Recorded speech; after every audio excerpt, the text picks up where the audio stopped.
Go to Deuteronomy chapter 14 and verse 21. Because every Sunday, again, we go into these Christian churches and the pastor asks for tithes. And when the pastor collects tithes, what's he collecting?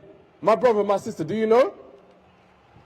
If I go into a Christian church tomorrow and the pastor says, let's collect tithes now. It's time to pay your tithes and offerings.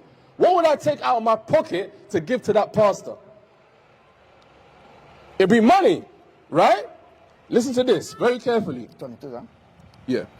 The book of Deuteronomy, chapter 14 and verse 22. Thou shalt truly tithe all the increase of thy seed. Read it again. Thou shalt truly tithe all the increase of thy seed. So the Bible says, thou shalt tithe the increase of thy seed. So tithing was never money. So the pastors are lying to us, taking your hard-earned money and putting it in their pockets. That's why they got such a nice suit, briefcase, car, etc. Because they're taking the people's money and robbing them. Do you understand? So we've got to start to come out of these churches that we're not learning the truth in these churches. I want to prove that. Matthew chapter 24 and verse 14. Now, would you agree that Christianity has been preached throughout the world?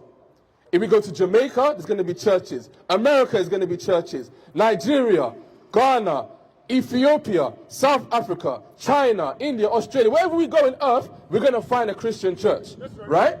The book of Matthew, chapter 24 and verse 14. And this gospel of the kingdom shall be preached in all the world. Now, if we go to these churches, they're going to say they're preaching the gospel. Right? Read it again. And this gospel of the kingdom shall be preached in all the world. So the Bible is saying the real gospel, according to the Bible, the words of Jesus Christ, the black Messiah, when they are preached throughout the world, what is going to happen next? For a witness unto all nations. So amongst all nations. And the end shall come. Read that part again. And then shall the end come. And then, once the real gospel is preached throughout the earth, then the end shall come. So, if Christianity, Catholic religion, if Pentecostal, Jehovah's Witness, Seventh-day Adventist is all over the earth, but the end is not here, are they the real gospel? They can't be, because the end has not come. So what we show you, brothers and sisters, Christianity is a lie. The same thing they taught us in slavery, we went to the slave master church, it's the same doctrine being taught today. Do you understand? We've been taught wrong. That's why we're out to show you the truth that will truly set you free. Now go to Psalms 119 verse 142.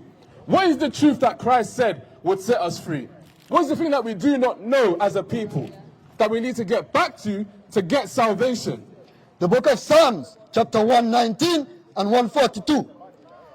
The righteousness is an everlasting righteousness. That means, if it's everlasting, that means that it's still here in 2025. It's not being done away with.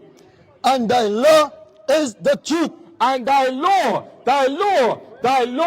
is the truth. So when the pastor says the commandments are done away with, that is not according to the Bible. The truth is the truth. The Lord says he changes not. He's the same today, yesterday, and forever. No. My sister, do you understand that Christianity is not the way to go? Do you understand that? So what should we be doing, sister? Do you know? We should be keeping God's commandments. That's the solution. That's how we get salvation. So my brother and sister, check out that flyer. Contact the number and come out of the churches. What is a nation? Nation is family. Nation is community. Nation is men leading by example. Nation is women's support. Nation is children with role models.